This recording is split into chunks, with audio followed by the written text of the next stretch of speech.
Welcome back. I know this is honestly a lot to grasp in, but trust me, more practice will actually push you a step further onto understanding these things. So allow me to actually do this last video. This video will be titled Confluence. This is Convergence 4.0. This is Convergence 4.0. And honestly, this is actually putting everything together to basically get a trading idea and understanding how you can actually get the next possible move, the next possible trade using everything that we have done. So I will be doing an analysis with you from the monthly going down to the daily until we actually get entries using all the tools that we have. Honestly, obviously, as you guys would know, from the monthly time frame, you go to the monthly time frame to actually look at what it is that you have on the markets. So if you look at the monthly, right? If you look at the monthly, you will notice that we do have this formation and this pattern that is on the monthly, which looks very beautiful right now because the market is giving us a clear indication of where it's going from the monthly. So what I would look for on the monthly is I would look at how the market is behaving, how the moving averages are behaving as well. So just by looking at this, I do see that bigger picture from the monthly. If I look at the top of the market, I can see that we actually have potential to come back to these lows. So this is me thinking. So we do have potential to come back to around this level. So I'm gonna look at shorting this pair, obviously in the longest run. So I do think that we can actually find more room to actually come back to these lows, especially because we broke past the previous low. So if you look at that, we do have a high, a low, a high, a lower high, lower low, lower high, lower low, lower high, and obviously the market just printed a lower low. So from here, I do expect that the market can push up to give us a lower high, then we can in the long run see a bearish run. This can happen in a couple of years, obviously, because this is a monthly time frame. But what I am looking for currently is how the market is behaving, so that I will be able to get the next possible move from the monthly time frame. So what I have here is that the market gave us a clean bullish month last month. This month is about to end. We have got like 2 days before this month ends. Today is the 28th of May. I think yes, the 28th of May 2020. So the market is currently trading above that weekly level 0.65 250, and we can possibly see a clean retest at 6700, 0.6700. So I do anticipate that the market can push up to that level at least from the weekly. And if I go to the weekly, I can see that okay, we do have a previous low that got broken, and the market is probably coming back to retest that level, and from here possibly see a clean drop from that level to the lows, right? So I can anticipate that the market can rise to that 0.60 that 0.6700 mark. So that is from the weekly. I can see how we broke past this 3 weeks of ranging on this pair. So we did see like a ranging market on this pair. So on the daily, I'm going to go to the daily then and use the tools that I have to actually find possible entries. So the first tool that I can use is the trend line. So if I draw a trend line from the bottom, let me just do this, sorry. If I draw a trend line from the bottom going up, you will notice how this won't make sense, like it won't make any sense. So I need to find an area that I can use to actually draw a trend line. And if I look at this, I do see that we do have a trend line that we can use from here. So from this week to that week, we do have to that second week, obviously, before the market gave us this fake out. So once we get a fake out, we do modify, put to that week. And if I copy and I paste just from looking at this structure, just from looking at this structure, I'm gonna try and draw what I can see clearly just from looking at this. You do say that we have some kind of a channel scenario that is happening when the market is going down. So up, down, and then possibly that upper region. So if you look at this channel also, we do see confluence that we can actually push up to that resistance of the channel, and then from there see a clean drop to the downside. So from there then we can see the market honestly rallying to the downside. So this is just from the daily and what my eyes can honestly see right now. So after identifying these, I'm gonna delete these trend lines. Okay, let me not delete this one because I need to see how it sits on the H4 as well. I need to be confident and I need to be kind of like satisfied with how it sits on the H4. So I do see potentials and possibilities that the market can push to the upside. Again, there's something that I forgot to mention, right? So the market moves in equal pushes to the upside. So this push to the upside will be the same amount of a push that you need to get from this. So you can see that this push hasn't really played out. But if you measure out this one and then you like drag it to that one to that point, you can see that we can get a push to that level before we actually go down. So there's a lot of confluences that you can use. So the same amount of this leg and then you measure out that one over there. So this is a pullback. You're not covering this. You're covering the push to the upside. So we can see a push to the upside at least to that level, which we did cover even from that daily time frame. So from here, I've got like a lot of confirmations that this can be a bullish run, like a push to the upside. From there, I'm gonna then come to look for the daily levels or the H4 levels. So if I can identify these levels from the daily, that would be great, right? From the daily time frame, I'm gonna use most recent market that we have, which in this case is what we have here. So I'm gonna draw this from the open and the close of those 2 weeks to the tip of this candlestick at the top. So that is from the open and the close of these candles to the top. Look at how the daily time frame then formed. We did see rejection from the breakout, retest with yesterday with the other day's candle, and yesterday's candle, the 28th candle actually came to retest, and today's new candle actually just opened right now.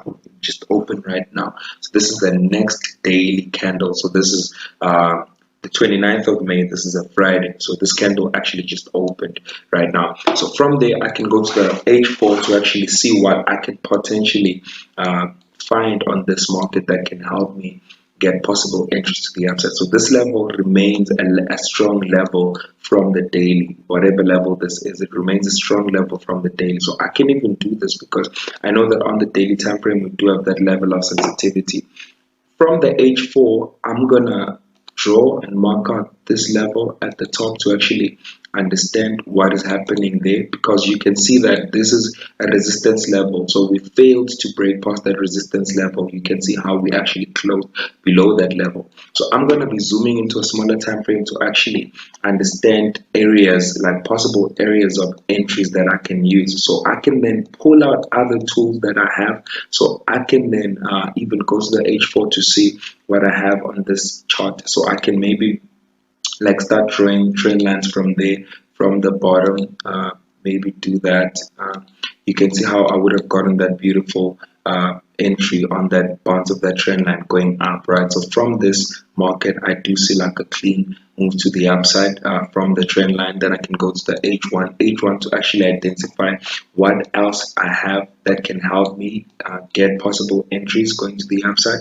So remember that we have things and tools that can help us. We've got things that we look for before we actually come into trade. So on the hourly, what I am going to look for is we've got two levels that we can actually monitor. So I can draw like a line there. So I'm going to use a horizontal ray on this there.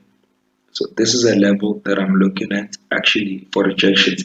The reason why I'm looking at this level is because we have got this level acting as a strong level of resistance. If we zoom into the 30 minutes, we can see that, okay, this level has been acting as a level of resistance.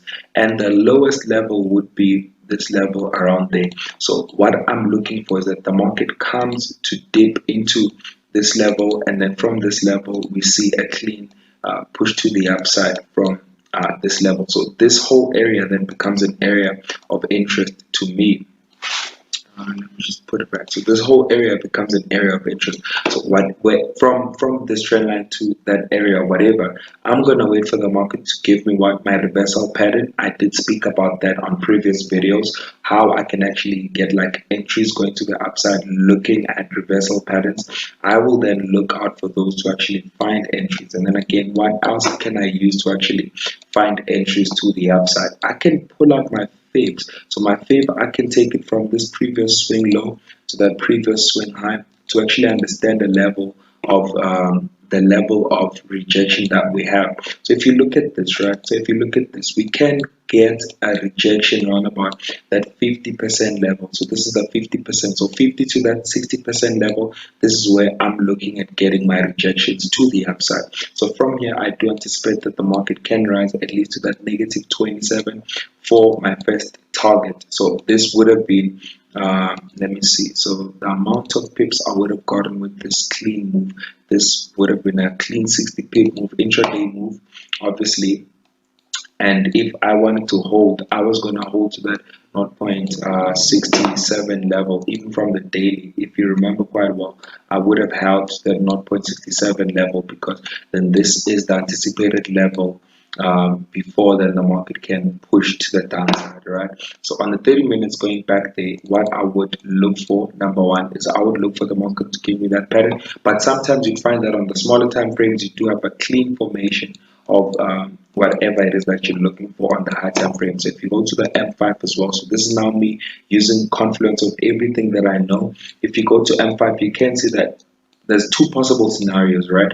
The market closes above both moving averages, then this would have been a higher low, right? Looking at this smaller time frame Fibonacci, you can see that this can be a possible move on the 60%, but I would be comfortable taking this trade on the close of that 38, on the close of the moving averages. Sorry, if we close above both moving averages, I would then take this trade. Again, you can even look at that counter trend line breakout. If you can see this, you can see this. Okay, this counter trend line might have been broken, but you don't want to use that because you're cluttering your charts. Like there's going to be a lot of clutter on your charts. So my trade would be comfortable if we close be above the moving averages, which would make this a higher low. So if we close above moving averages, then I would take this trade literally there. So this means I would take this trade there, and my stop loss would be below this level, and my target would be that negative 27 from the month,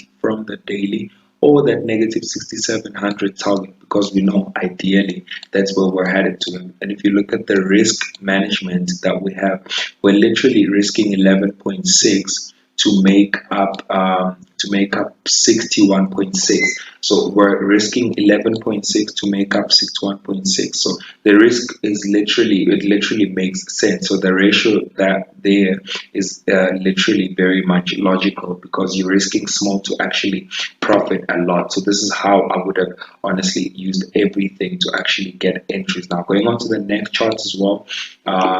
Let's look at gold. So from the daily time frame, gold from the daily, we do have this previous level of support broken. If you look at this, we do have this previous level of support broken, came back to be retested 1 2 3 4 5 weeks, 1 2 3 4 weeks to the low. Then the market pushes up 1 2 weeks, pushes up 1 2 weeks, pushes up. From here we broke above, came back to retest at 1700. So 1700 is ideally an important level on this instrument that we're looking at. Now another thing that I would have looked at is this trend line from this week, from the first week to the second week. And if you look at this, you can see how we came bounce 1, bounce 2, bounce 3. So if we look at this, there's already confluence on how the market has been setting up from this trend line scenario that we have. So there's confluence from this. So we did get the first bounce, second bounce, and the market came for the third bounce. Also, we are trading above this level. So again, you can use that distance measuring tool, so you can see that okay, from here we can actually start pushing to at least that 1800 mark, so almost pretty much that 1800 mark. So this also gives us the confidence to say okay, gold can actually push up again. We broke past that daily high and we did create a higher high. This would have been a higher low. If you look at this, the lows are actually like going up, pushing high. So you do have that high scenario. So this is let's start from here. So this is a low, that's a high, that's a higher low, that's a higher high, and this is definitely a higher low. From here we're honestly expecting a higher high. So how I would honestly look at trading this right now is I would then know that the market did leave that trend line. So we did get a bounce from the trend line, we did get a rejection on that monthly level. Then I can zoom into the hourly to actually find levels that can help me identify entries. And obviously I use my horizontal levels, open and close of these two areas. You can see how we actually rejected, then we broke out, came back to retest. From there we're actually getting a clean push to the upside. So I would honestly start coming in with my buys literally right now, because I can see that the market is going to set up for a clean bullish momentum. We are trading above this, or the safest trade would be waiting for this high to be broken, which would be slightly late. So if you wait for this high to be broken, you would actually this is what would happen. You would wait for the market to break out, retest this level, then you actually take a trade from this level. But this would have been late for me. This has actually confirmed enough that this market actually did leave that support level. Even if you go to the M15 time frame, remember guys, we're using the smaller time frame to actually identify trading opportunities based on what we have seen on the high time frames. So even on the M15 we did break past this level, come back to retest from here. I do expect the market to push up. Again, we do have the support level over here. You can actually even wait for the market to actually close above the support, then retest, then you can actually take this entry from there. But for me, this has been confirmed that the market is actually on a bullish run based on the high time frames. I'm literally waiting for my entries and my trades from the smaller time frame. So you literally use every single thing. So I will be adding a PDF on the side to literally give you elements to mark out to see what it is that you need to observe, what it is that you need to take for you to know that your convergence list is actually complete. So there is a PDF that can come, that is going to come with that actually. So I will be adding everything on that PDF, and I hope this really makes a lot of sense to you. Well done. This first phase actually just got depleted now. Well done.